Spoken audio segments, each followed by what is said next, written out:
Hey, what's up, everybody? Welcome to another edition of Read With Me.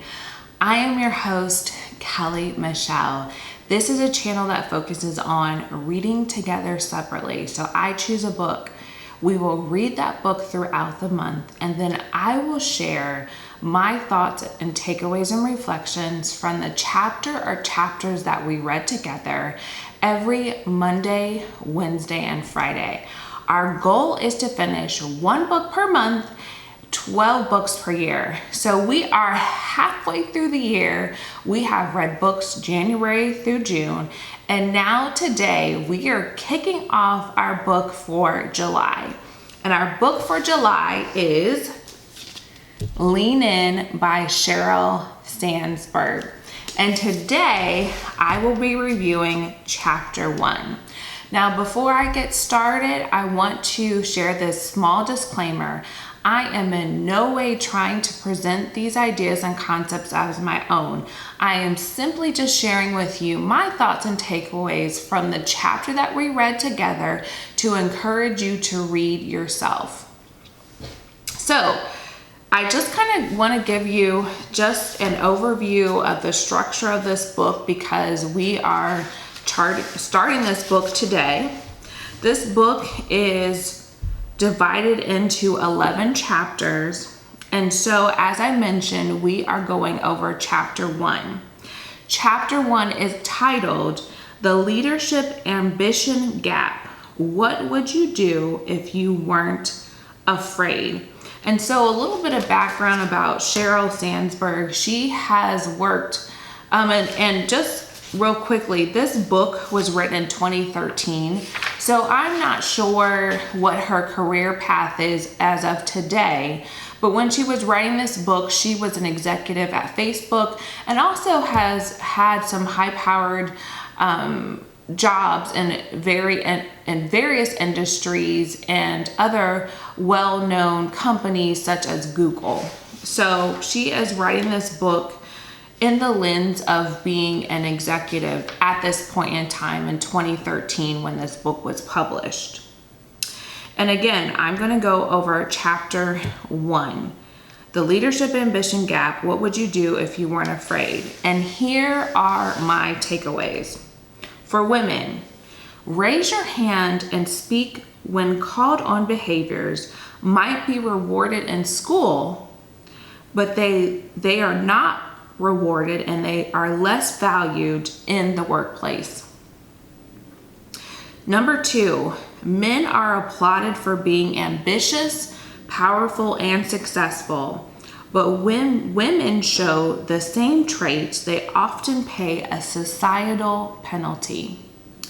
And number 3, how an individual views what they can and shall achieve is often shaped by societal expectations.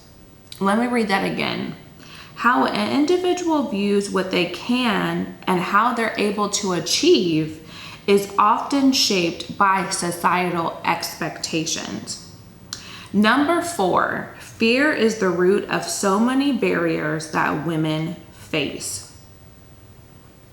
And those are my takeaways for chapter 1. And you probably are getting through the tone of this book, she's obviously speaking from the lens of being a successful woman, a successful career woman, and how there is a disparity between how men are treated and how women are treated within the realm of working and the workforce and jobs. And she shares, and like I said, this was written back in 2013, published in 2013.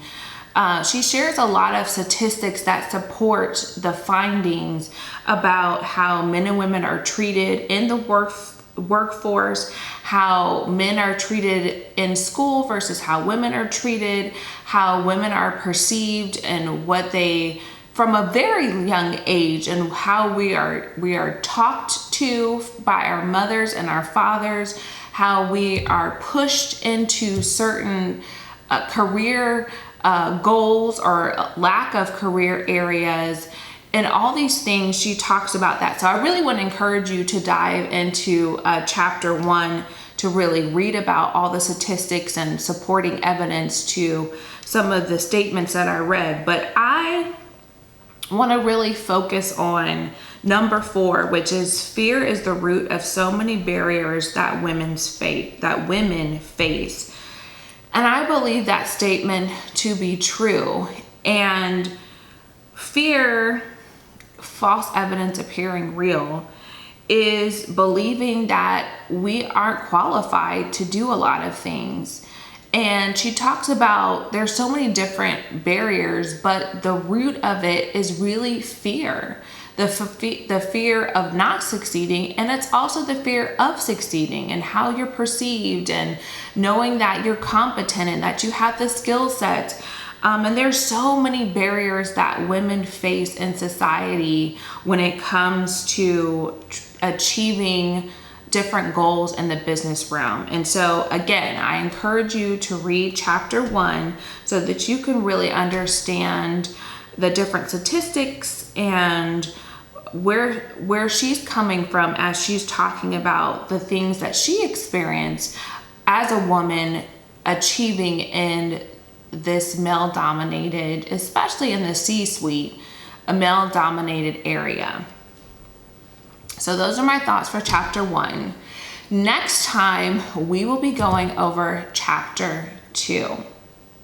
I always leave you with a couple of things. Number 1, take some time to read today, learn something new, engross yourself in a great story. And number 2, if you are enjoying this channel, please like, share, comment, and subscribe.